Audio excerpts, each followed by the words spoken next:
चलिए हम लोग कोशिका के आगे बारे में हम लोग देखते हैं कि कोशिका का थोड़ा आगे वाला पार्ट हम लोग कोशिका के बारे में पढ़ चुके हैं और कोशिका के आज विभाजन के बारे में पढ़ेंगे कि कोशिका का विभाजन कैसे होता है। विभाजन के मतलब कि किसी में कम गुणसूत्र हो जाते हैं, किसी में अधिक हो जाते हैं, तो कोशिका विभाजन सही से नहीं हो पाता है। कोशिका विभाजन कई प्रकार के होते हैं। इस वीडियो के माध्यम से हम लोग देखेंगे कि हम लोग क्या पढ़ लिए थे, कोशिका पढ़ लिए थे जिसके अंदर क्या था, माइटोकॉन्ड्रिया था जो क्या करता था, श्वास को क्रेब्स चक्कर चलाता था। क्रेब्स चक्कर चलाने के बाद वो 38 एटीपी का निर्माण करता था। 38 एटीपी ग्लूकोज और ऊर्जा का निर्माण करता था। उसके बाद गोल्जी बॉडी ये परिवहन का कार्य करता था, ये परिवहन का कार्य करता था। उसके बाद क्या था, सेंट्रोसोम। सेंट्रोसोम ये कोशिका विभाजन का कार्य करता था। यही हम लोग कोशिका विभाजन के बारे में पढ़ेंगे। उसके बाद एक था इंडोप्लाज्मिक रेटिकुलम, ये दो प्रकार के होता था, एक वसा का निर्माण करता था, एक प्रोटीन का निर्माण करता था।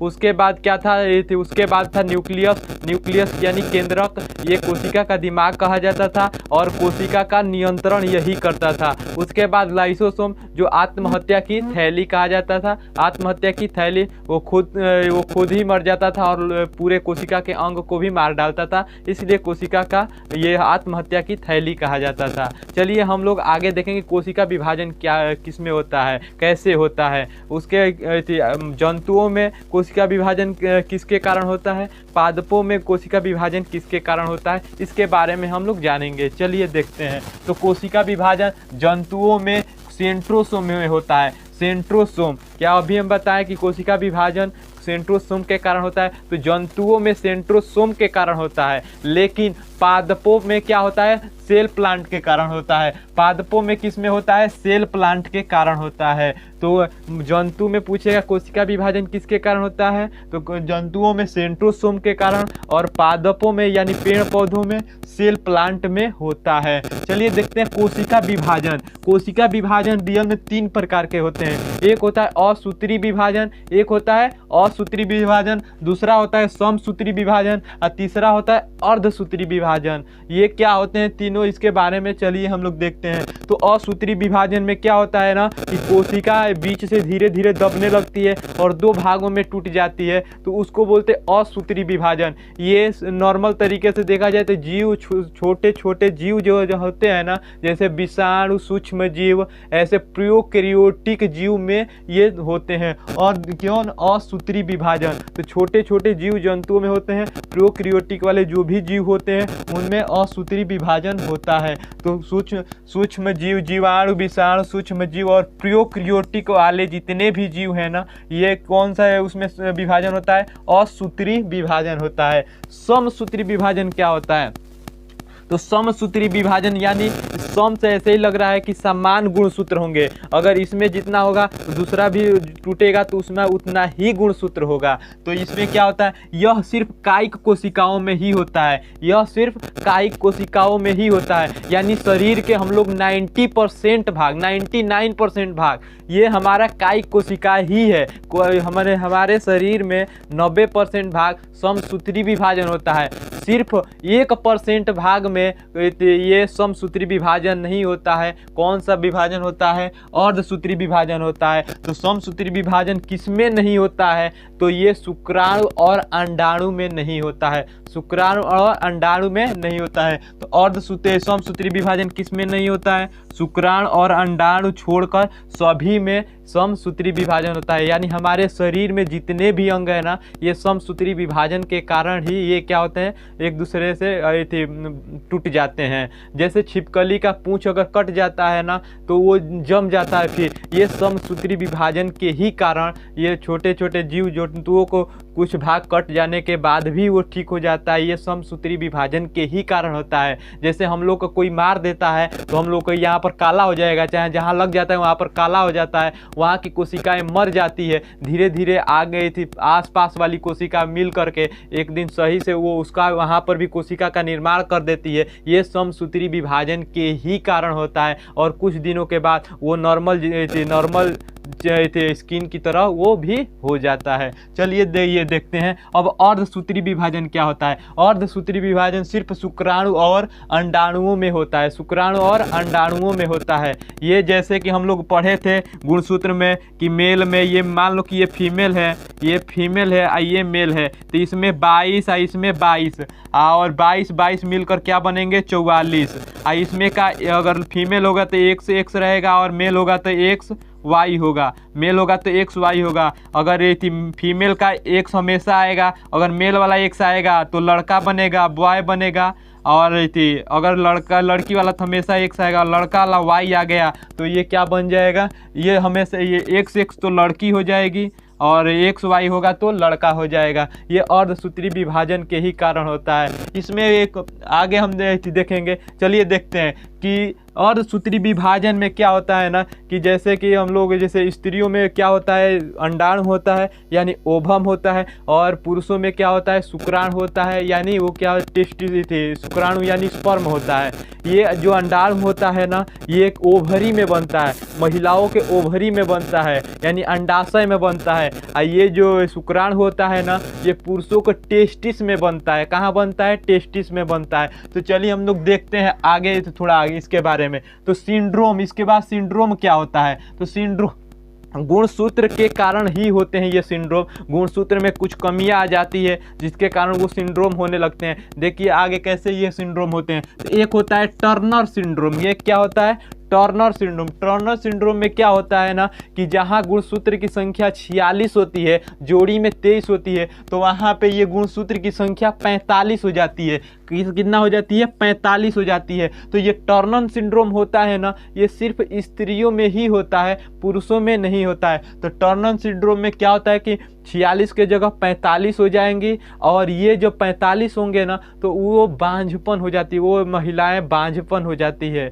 क्या हो जाती है, बांझपन हो जाती है। ये अक्सर नहीं होता है लेकिन ये जहाँ पर 45 हो जाए तो वहाँ पर बांझपन हो जाती है। एक होता है क्लिनफेल्टर सिंड्रोम। क्लिनफेल्टर सिंड्रोम ये सिर्फ पुरुषों में ही होता है। ये 46 के जगह ना 47 हो जाते हैं, गुणसूत्र 46 के जगह 47 हो जाते हैं। ये सिर्फ पुरुषों में होता है। इससे ये लड़का नपुंसक हो जाता है। क्या हो जाता है, नपुंसक हो जाता है। तो इसको बोलते हैं क्लिनफेल्टर सिंड्रोम। क्लिनफेल्टर सिंड्रोम इसमें गुणसूत्रों की संख्या 46 से बढ़कर कितनी हो जाती है, 47 हो जाती है। ये वो पुरुष क्या हो जाता है, नपुंसक हो जाता है। एक होता है डाउन सिंड्रोम। एक क्या होता है, डाउन सिंड्रोम। बहुत ज़्यादा बार पूछा गया ये डाउन सिंड्रोम, एग्जाम में बार बार पूछता है कि डाउन सिंड्रोम क्या है। तो डाउन सिंड्रोम क्या होता है ना कि ये इसमें भी 47 गुणसूत्र होंगे, इसमें भी 46 के जगह 47 गुणसूत्र होंगे, लेकिन ये मेल और फीमेल दोनों में होते हैं, मेल और फीमेल दोनों में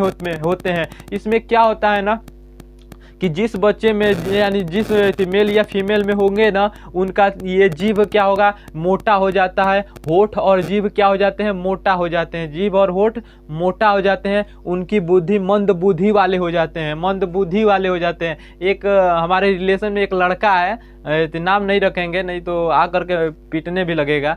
तो वो क्या होता है ना कि उसका थोड़ा जीभवा और होठवा मोट है, जीभा और होठवा मोट है, और सच में वो मंद बुद्धि वाला है। हमें लगता है कि कहीं उसका भी डाउन सिंड्रोम हो गया है, डाउन सिंड्रोम हो गया है, और वो भी लटा पटा बोलता है, सही से बोल नहीं पाता है, मंद बुद्धि वाला है। तो उसमें भी लगता है कि हमें 47 गुणसूत्र हो गए होंगे। तो इसमें क्या होता है, जीभ और होठ मोटे हो जाते हैं, ये मंद बुद्धि हो जाते हैं। और इन इंसानों को ना मंगोलाइड बोलते हैं, इन इंसानों को मंगोलाइड बोलते हैं, मंगोलाइड बोलते हैं। एक होता है पटाऊ सिंड्रोम।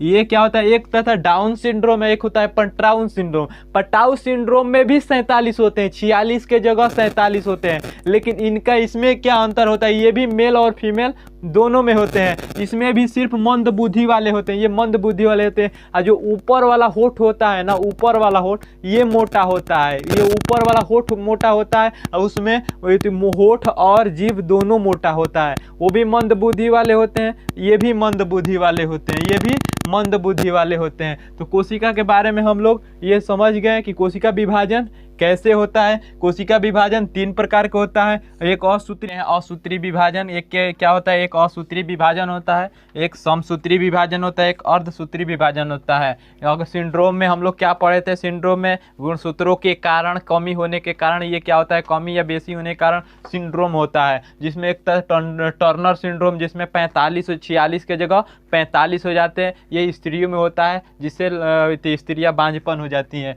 एक होता है क्लीनफेल्टर सिंड्रोम जिसमें 46 के जगह, गुणसूत्र 46 के जगह 47 हो जाते हैं, और वो पुरुष में ही होता है, वो क्या हो जाते हैं, नपुंसक हो जाते हैं। एक होता है क्लीनफेल्टर डाउन सिंड्रोम, इसमें 47 हो जाते हैं, ये मेल फीमेल दोनों में होता है, जिसमें जीभे और होठ मोटे हो जाते हैं और मंदबुद्धि हो जाते हैं। एक होता है पटाउ सिंड्रोम, इसमें भी 47 हो जाता है और ये मेल और फीमेल दोनों में होता है, इसमें सिर्फ ऊपर वाला होठ मोटा हो जाता है और ये मंदबुद्धि वाले हो जाते हैं। हम लोग एक देखेंगे अपोजिट, अपवाद में यानी एक्सेप्शन में देखेंगे कि वायरस ये कोशिका सिद्धांत का फॉलो नहीं करता है, यानी पालन नहीं करता है। तो कोशिका सिद्धांत का पालन कौन नहीं करता है, तो वायरस करता है। हम लोग चलिए देखते हैं। और सूत्री विभाजन यानी ये शुक्राणु और अंडाणु था ना, तो ये कैसे होता है, ये डबल बच्चे कैसे हो जाते हैं, कभी किसी और का लड़का किसी और में कैसे होता है, इसके बारे में हम लोग चलिए देखते हैं। तो एक होता है, ये मान लें कि ये वाला यहाँ पर होता है अंडाणु, ये फीमेल पार्ट है, ये मेल फीमेल पार्ट है। अब मेल में क्या होता है, टेस्टिस, यानी जो शुक्राणु होते हैं ना मेल में होते हैं और अंडाणु फीमेल में होते हैं। तो ये शुक्राणु कहाँ बनते हैं, तो शुक्राणु बनते हैं टेस्टिस में, यानी पुरुषों के टेस्टिस में शुक्राणु बनते हैं और महिलाओं के अंडाशय में यानी ओवरी में अंडाणु बनते हैं। तो ये अंडाणु वाला भाग है, ये यहाँ पर अंडाशय है, ये अंडाशय है यानी ओवरी है, इसी के अंदर अंडाणु बनते हैं। क्या बनते हैं, अंडाणु बनते हैं। ये महिलाओं में अंडाणु बनते हैं, उनका समय होता है उसके अनुसार बनते हैं, कभी इधर बनते हैं तो कभी इधर बनते हैं। तो जब ये अंडाणु बनते हैं ना इधर से, तो अंडाणु ये अंडाणु इधर पुरुषों का ये क्या शुक्राणु, ये जब दोनों आपस में मिलते हैं ना, तो ये ट्यूबरटोसिस यहाँ पर मिलते हैं ना, तो यहाँ पर फर्टिलाइजेशन होते हैं यानी निषेचन होते हैं। और जब ये निषेचन होते हैं तो धीरे धीरे पकने लगते हैं। पकने के बाद ये धीरे धीरे भ्रूण अवस्था तैयार कर लेते हैं। एक कोशिका से 2 कोशिका, 2 कोशिका से 4 कोशिका,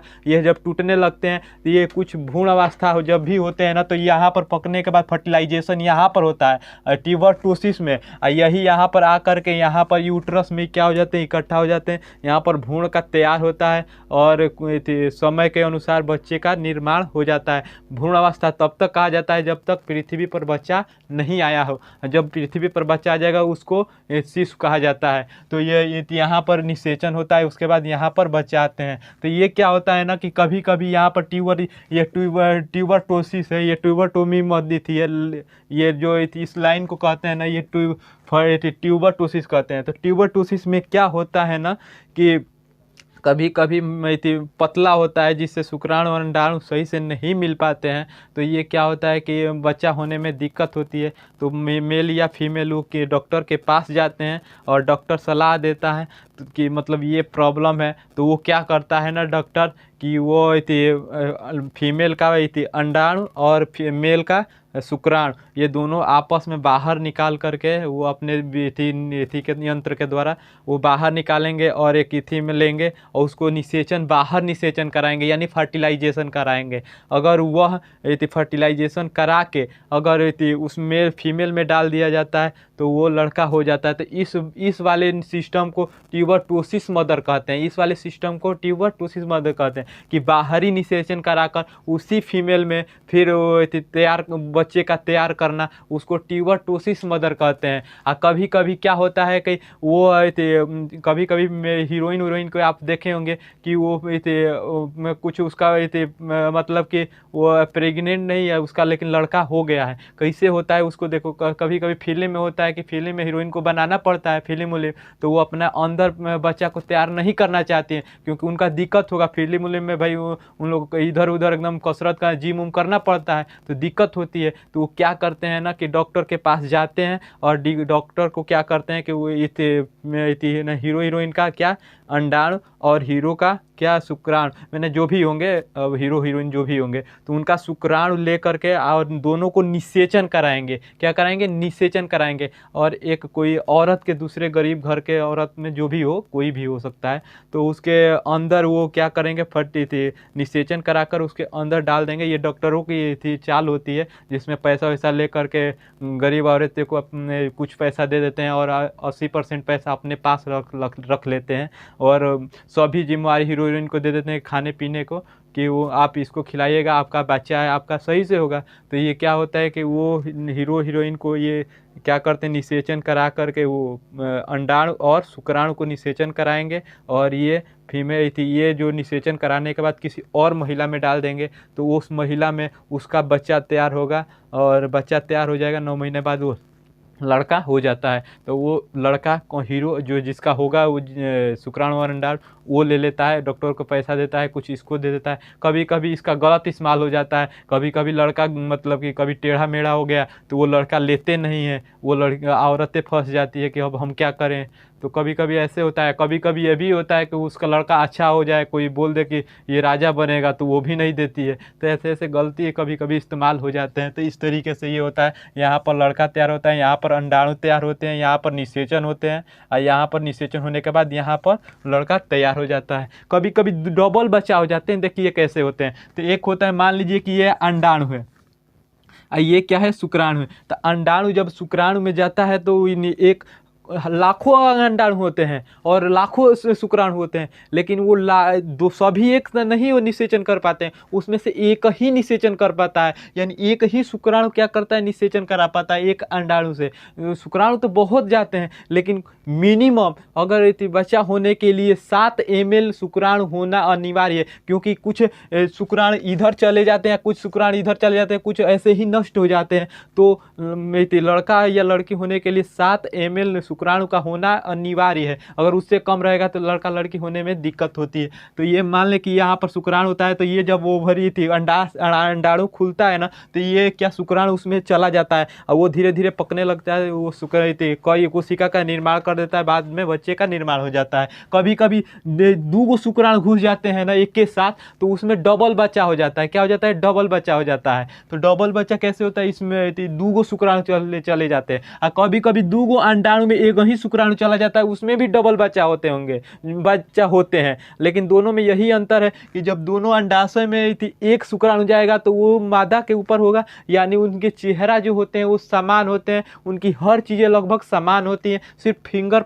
में प्रिंट छोड़कर सब समान होता है। लेकिन जब ये 2 अंडाणु 2 शुक्राणु अंडाणु में जाते हैं तो उनका चेहरा अलग अलग होता है, हर चीज़ें अलग होती है। तो इस तरीके से 2 डबल भी बच्चा होते हैं। इस तरीके से सिरगोट मदर किसे कहते हैं, जो दूसरे मदर में लड़का हो जाए, दूसरे औरतों में लड़का किया जाता है, उसको सिरगोट मदर कहते हैं। और जो निषेचन बाहरी कराकर उसी में कर दिया जाता है तो उसको ट्यूबरकुलोसिस मदर कहते हैं। तो उस मदर को क्या बोलेंगे, ट्यूबरकुलोसिस मदर, जो बाहरी निषेचन कराकर उसी में डाल दिया जाए। और उस मदर को सिरगोट मदर कहा जाएगा जो बाहरी निषेचन कराकर किसी और औरत के अंदर उसको लड़का का तैयार किया जाएगा, उसको सिरगोट मदर कहते हैं। इसके बारे में आप कोशिका विभाजन के बारे में आप सही से समझ गए। अगर इस बारे में अगर कोई भी दिक्कत होगा तो कमेंट बॉक्स में इसको बोलिएगा कि ये प्रॉब्लम है, यहाँ पर क्वेश्चन समझ में नहीं आया, हम फिर से आपके लिए कमेंट में उसका उत्तर देंगे। चलिए देखते हैं, चलिए